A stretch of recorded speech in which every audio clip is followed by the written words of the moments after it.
Episode 8 of Like Flowers in Sand starts with Dushik and her friends playing hopscotch, but this time, the spotlight is on a little quiet kid who's on the sidelines. She comes back home and is introduced as the young Miran. As she draws a picture, she tells her father that since she's a weak link in all the games that the neighborhood kids play, she will become a business owner and have her coffee shop. In the present, Miran tells Yoo Jae-young that she doesn't like anybody not remembering her. Yoo Jae-young seems uncomfortable in her presence. Parallelly, Baekdu is competing in one of the matches and loses the first round after much struggle. He's quite distracted with Yoo Jae-young's absence in the arena. Yoo Jae-young reveals that she knows that Choi came back to Gyeosan to meet Miran because she was her father's daughter, and Choi and her father had a connection. As Yoo Jae-young leaves, Miran seems quite concerned. Meanwhile, Baekdu loses the second round as well. Yoo Jae-young's presence was a motivational factor for his performance in the championship, clearly. At the arena, looking at the picture of the previous wrestlers, including Miran's father, Yoo Jae-young remembers the scene in the city at the time of her father's arrest and how deeply it affected her. At Mrs. Lim's restaurant, the team is having dinner together, and while Jin-soo notices Baekdu being disturbed. Although Baekdu is grumbling over Yoo Jae-young ignoring his messages, Jin-soo approaches him and says that he did well. Jin-soo is finally warming up to Baekdu, and it's beautiful. Meanwhile, our thick-in-the-head Baekdu is screaming Dushik at the top of his voice until Yoo Jae-young drags him away near the docks.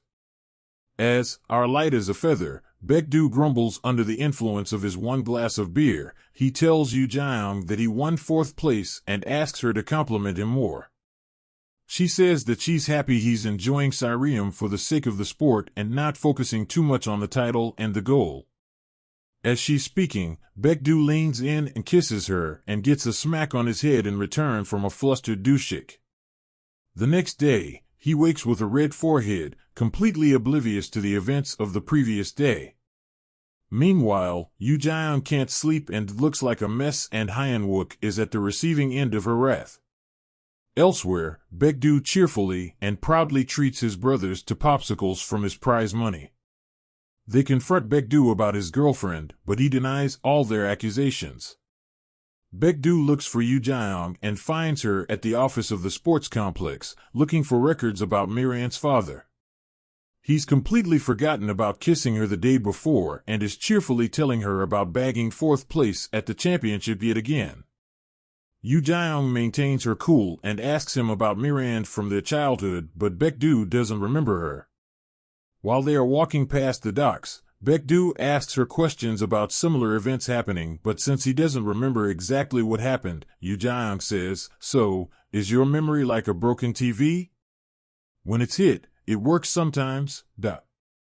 Yoo Jae-young says that if Baekdu can remember the day he met Choi drunk, then she'd grant him a wish. If he remembers something else on a different day, I'll kill you. Alas, Baekdu spends the rest of the day trying to remember his encounter with Choi. He tries to hypnosis but sleeps instead and drinks red ginseng to make him smarter. While he's practicing his moves with a fellow teammate, the events from the previous night start coming back to him. She confronts Yoo Jae-young about the kiss, saying that he was dreaming, but realizes that it actually happened. Embarrassed and flustered, he runs off, screaming. Coming near the docks, still screaming, he wonders why Yoo Jae-young hadn't killed him already. Poor guy. Meanwhile, Hyun-wook spots Miran going somewhere and starts following her, but loses her at some distance. While Baekdu is talking to himself, Suk-hwi in the police vehicle spots him and calls out to him. Baekdu starts remembering the events from the fateful night, recreating the events from the day.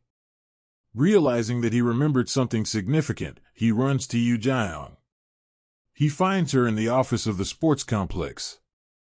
He says, that night in the car, by the coastal road, someone was in the passenger seat.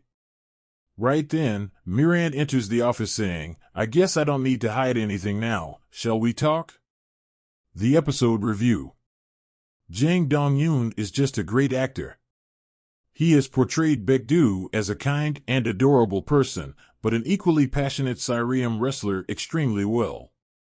Baekdu's innocence and naivety are so aptly portrayed that it's a treat to watch him act, especially in this episode.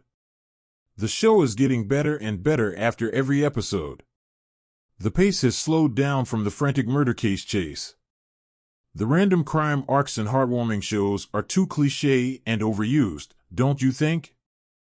Beautiful friendships are developing again. Kyu, Jin-soo and Baekdu, Yoo-jeong and Baekdu are being adorable with their awkwardness, and the ghost of the past is about to reveal itself.